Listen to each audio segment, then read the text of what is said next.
happening, guys? Cap over here, and welcome to week 2 of the UBC League. Today we're taking on the Helsinki Hydreigons, coached by Vepsis. There we go, something like that. I'm sorry if I brutalized your name. Anywho, he is the Season 5 champion. So we've got our work cut out for us. We're hoping to bounce back this week after last week's loss. If you haven't checked it out, look in the description down below. Featuring Bill Standish. Thank you so much for that, man.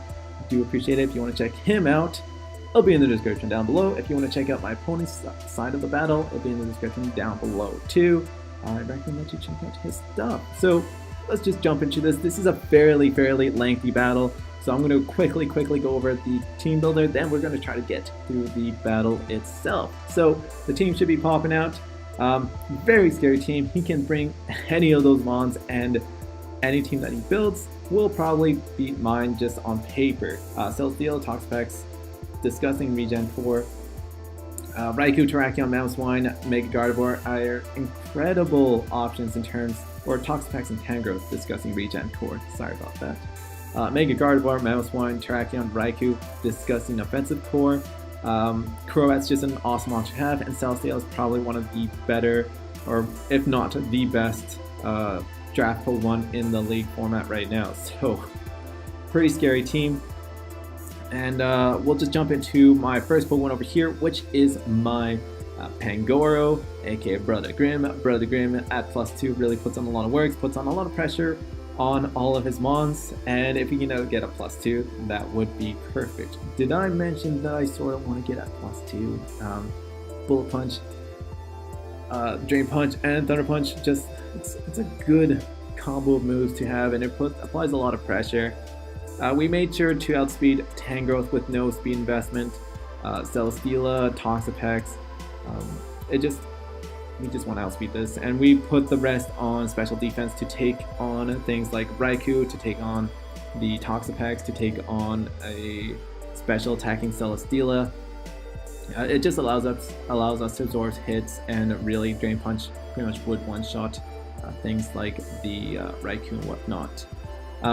Things that really would limit him in terms of building is Dugtrio. So Dugtrio was a must to bring in this battle just because he does have Toxapex, he does have Raikou, Terrakion, Mega Gardevoir with the Ground EMZ. Z Earthquake will take down a fully healed Gardevoir, it will take on Terrakion, it will take on Raikou, and it should take on a lot of things on his side. So it limits the way that he has to build, it limits that he will not probably bring a substitute Calm Mind Raikou set, because that does get sort of stopped by the rest of my team. And most likely things like Raikou will have to bring coverage against my side too. That also limits him in terms of he might have to bring Shed Shell on a certain mon, particularly Toxapex or Raikou, or just perhaps even just a Shuckleberry. So that's why we brought in the substitute, just because I figured Tangrowth might be a switch in, at what point we can just go for a substitute Toxic. Scout out to see if he does have the Shed Shell. Memento allows things like my Pangoro, Zapdos, or T-Swizzle to really set up and apply a lot of pressure. And yeah, that's pretty much the trio in a nutshell. Zapdos here with the Tardy Berry, Pressure, Discharge, Baton Pass, Roost, Substitute. Whenever Toxapex comes in, this thing comes in, sets up a sub, allows things like Brother Grimm to really apply a lot of pressure, and Discharge is just annoying. Plus, I do not get stalled out by a stockpile Toxapex. With pressure, we can simply stall that thing out, and that's GG at that point. Tardy Berries just to stop the any like rock surprising moves to come in, so that being like Stone Edge from a Celesteela, Stone Edge from a Terrakion, that would be horrifying. It puts the better end on my side, and I can really start to play with that. It also does handle Raikou relatively well with the investment that we put in it too. So Zapdos is a must to bring in this battle. There's a couple mons that I had to bring in order for me not to get swept by a certain thing. Zapdos doesn't allow me to get swept by certain stuff too. Next up, we do have the Scissor with the Wakamberry, Technician, Natural Gift, Sword Stance, Bullet Punch, and U-Turn. This is a cool set. Natural Gift, Electric with a 60 or 80 or 70, one of those base powers. I think it's 80. Because a lot of the berries are not released. With Comberry still electric, with a +2 sword stance, I can potentially pick off a Celesteal or Toxapex that has been chipped out by rocks or something else. U-turn is great, Bullet Punch is awesome. Once again, he doesn't have a lot of great switch-ins for Scizor, just because U-turn and Bullet Punch really handle a lot of his team. And hoping that I can draw out one of his more bulkier mons and really pick it off that way and get a lot of momentum, then it can really work out for me. Which is something that I really want to show off. Zappy introduced this set to me, and I was like, all right, cool, let's play around with it. We don't have the stronger berry, but hey, we're running with heat over here. We're just pretty much bringing in a standard Miltank to handle the Mamoswine. Mamoswine is a very threatening mon just because it does carry Ice Crash, Earthquake, really great stab moves, and then it has superpower to put that on top of it, so I have to be careful how I play with Miltank. Miltank's got a pretty big role because I do want to set up Stealth Rocks and allow things like Pangoro, Scizor to really build up a lot of momentum. Heal Bell is great for team support. Miltank just goes great in Body Slam. So this is a real team play over here, and I'm hoping that this Miltank can put in some work at that moment. And then finally we have T-Swizzle, which is pretty much was the just fuck this. This team is way too good. Essentially, if I do end up going into a situation where I have to sack something off, Mega Dancy is one of the better Pokemon to sack off because it doesn't allow things like a normal Terrakion to come on for free. It applies pressure, and yeah, pretty much it's just this was it. This was it. I was just like, all right, this is happening. So that's the team I'm bringing in for my week 2 battle. Let's just hop right into this battle. Alright, so we're here in the battle, and oh boy, he brought in the spoopy mons. Fortunately for me, he does have a common electric weakness, so Zapdos could potentially play a big role in this battle. Scissor's looking relatively well in this battle just because the only thing that really does handle Scizor is his Raikou. Mega Dancy has a decent matchup, not the greatest, but it can potentially do some work. Pretty much, yeah, it can do some work, just because he did not bring in Mega Gardevoir. This allows me to really keep things around much longer. And Pangoro, this beast of a mon, oh my gosh, just goes to town on this team, and I'm like, alright, if we can get rid of Crobat or just sort of neutralize it, then Pangoro is gonna have some fun. It's gonna have some fun. And I'm just gonna lead up with Pangoro because Pangoro seems like a pretty good option. I thought he was gonna lead up with Mamoswine. Willing to go with that, and he doesn't. He leads up with Crobat. I'm like, all right, I need to make sure this Pangoro is healthy. Switch out, and he just goes for a U-turn, which is the better play. Zapdos is not going to take a lot of damage from that, and he just goes right into Mamoswine. So I'm forced to go right into Hotline Bling. He makes a prediction going for an Earthquake, and I'm like, all right, this is an offensive Mamoswine, especially with Life Orb. I am scared of this Mamoswine. So I'm going to scout out for the superpower at this moment. Just because I do not take a superpower at 58%. I take it at like 72, and even then, that's not taking it well at all. So Miltank is way too valuable at this time and point, and I'm just going to switch out right into Zapdos to scout out for it, just because the first 2 turns have been switching out and playing on my heels. So I'm switching out. I'm going to see what he wants to do. And he ends up going for a superpower. So good scout on my part. Really happy about that. This allows me to either go for a Roost or just simply see what he wants to do. I end up going just for a substitute. Just because this allows me to double scout his mons. I get some information from Mamoswine. I get some information from Raikou, and I get a pretty relatively healthy Zapdos, which is great, but I have not attacked yet. I've been on my heels this whole time. As he continues the momentum, goes for the Volt Switch, once again more aggressive than me, and surprise surprise, I make a switch again, and I have yet to attack this team. We're turn 7 in, and looking at these turns, I have not attacked. Sorry about that.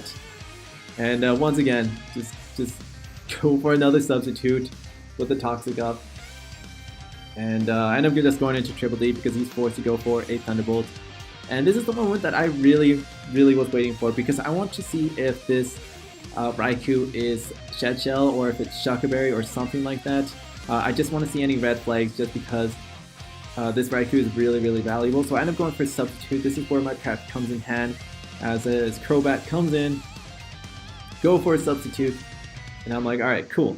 I don't want to lose Dugtrio at this moment. I do know Crobat does get Infiltrator, so I'm going to get some more information at this moment. Still not attack. And play an interesting game at this moment. So I'm just going to go right into some T-Swizzle over here as I end up taking the Brave Bird.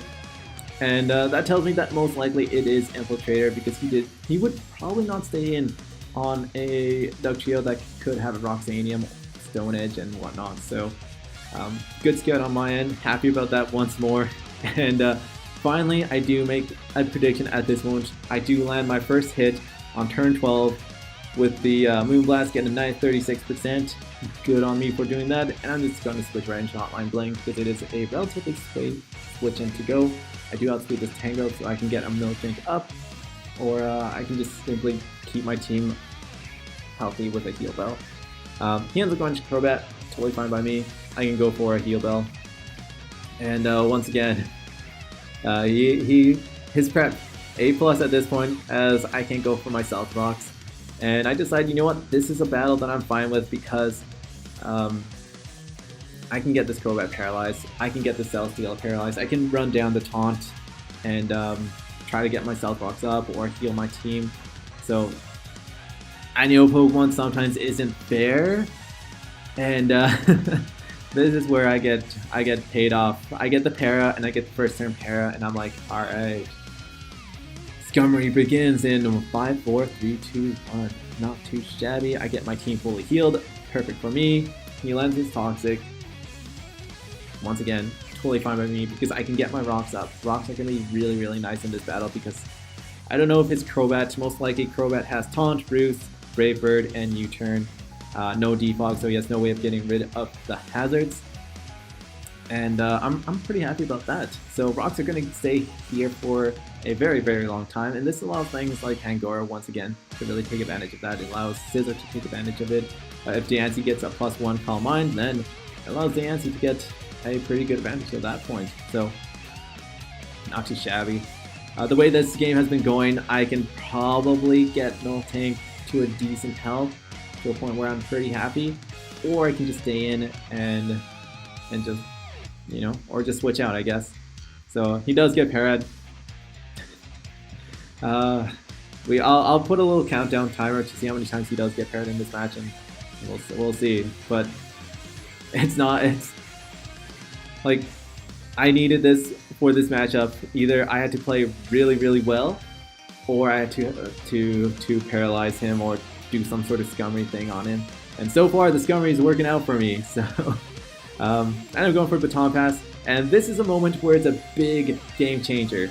Zapdos taking that Thunderbolt allows me to bring in my Pangoro for free. I know he doesn't have any power-up items in terms of like a Life Orb, X Belt, or his specs.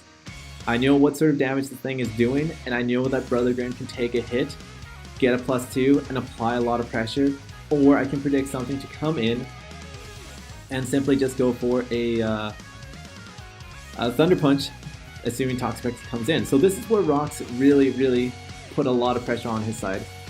He ends up going for a Volt Switch. I'm going for a Thunder Punch at this moment, predicting a Celesteela or Toxapex to come in, possibly Crobat too, and get that prediction correct, get a nice roll of 49. He is in range where Thunder Punch could potentially KO him. So assuming that he wants to keep his Toxapex around, I end up going for a Swords Dance, and I'm like, alright, now this Pangoro is a threat. That does 71% on a Tangrowth, fully healed. I can win this battle, and I end up predicting, hoping that I could maybe potentially KO it with a Thunder Punch, but I don't, because I figured he might want to keep his Tangrowth around. He might go into Crobat or something, but I get a very, very big KO at this moment. Tangrowth gone, opens door for potentially Diancie to come in and apply a lot more pressure, and he ends up bringing his Mamoswine. And that's huge because this allows Zapdos to come in and really control this game at this moment. Yeah, And offensive Mammoth is like no more, so happy about that, pretty happy. And at this moment I can really play to my utmost. At this moment I can also just go for fast because this ends up being a very long battle, as I want to see what this thing really wants to do. I end up attacking off my Diancie. I do scout out the Shadow Ball, so he has one more move. I make a switch over here just because I want to see if he would go into something like Toxapex, Cell Steel, or Crobat. I didn't think he would actually go for a Shadow Ball, ended up sacking his Raikou. So interesting play on his part, just because if his Raikou is gone, this allows Zapdos to really apply a lot of pressure. So yeah, so I end up just getting Hotline Bling in here for free.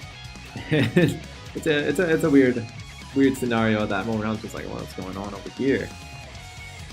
So a lot of this is just me just bringing in Zapdos, keeping my team relatively healthy. I do make a sad smile over there. Let's note that. This has been an unfortunate game for my opponent so far, just because of so many packs. You know, staying in. That Heavy Slam will put me in range of Leech Seed, so unfortunately I do lose Pangoro. But he did his job. He did his job really well. And I can just simply send in Zapdos, keep on applying a lot of pressure, and it's just me trying to keep Zapdos healthy and not allow him to get big advantage. Since he doesn't have an item, that doesn't do enough, clearly enough. And I can just bring in Miltank, go for a Body Slam, hope that I get a para. He cannot bring his Raikou because his Raikou is way too low at this moment, and he does need Raikou to stay relatively healthy. So that it puts a lot of pressure on his side, and Hotline Blink can just stay in here. I don't mind it getting toxic. I don't mind it getting burned. I just want to run out the taunt and keep my team healthy, especially Zapdos. And that's all I really want to do. I could potentially get this thing paralyzed too, which would be awesome because so far I've gotten a lot of things paralyzed and it's been working out for me. So let's continue on the scummery over here. So yeah, that works out pretty well for me. Pretty happy about that. Sorta. Like I said, his team is really good, and I had to play. It was an interesting match at this moment, because right now his Raikou is the only thing that could. If my Zapdos goes down, then he can win this match. He can actually win this match if Zapdos goes down. So I had to be really careful with Zapdos. I had to play super preservative with him, but Zapdos not getting burnt and Toxapex being paralyzed. This allows me to actually go for a substitute at this point because his Scald won't break my sub, and that's what I want to happen. So I can just simply stay in, go for a substitute, keep my Zapdos healthy because I'm recovering a lot more damage than he is dealing to me with Raikou. And this Zapdos can stay pretty healthy too. So it's not looking too bad at this moment. Raikou being at 15% means he only has one really good switch in. Just Scissor with a Bull Punch will take out the Raikou at this moment. And now I can just take out Raikou. And at this moment, the combination of Crobat, Celesteal, and Toxapex will go down to Zapdos just because I have to click Discharge a couple times. And like I said, this matchup was essentially either I had to play perfect in order to win the game, or I had to play decent and get a lot of RNG going my way. And unfortunately, RNG went my way a lot of the times. And there was a couple times, like a couple scenarios where I did make the proper play, and that's where it put me in a position where I could win the match. But RNG really helped me a lot, and it was just one of those days in the office where you just scummed it up, and it was just not a pretty match. It wasn't a pretty match at all. There was a couple things where I did play well, but overall, not the cleanest wins. Not where I overly outplayed him. It was just I took advantage of him not having a lot of reliable clerks, and it worked out well for me. So we will go up in this match 4-0, putting us at a +1 differential at 1-1, and GG to my opponent, and GG to him for not GG, and shout out to him for being a pretty good sport about it. It was I couldn't, like, I've been on that end where it's been really frustrating, and I can imagine how frustrated he was. So thank you for being a pretty good sport about it, and I'm sorry that it just worked that way too. It's just, full one sometimes isn't a game of skill, and it's just the way that the cookie crumbles. So I'm gonna get going. Hopefully I did not make this video too long for you guys. I didn't want to. Oh, damn it!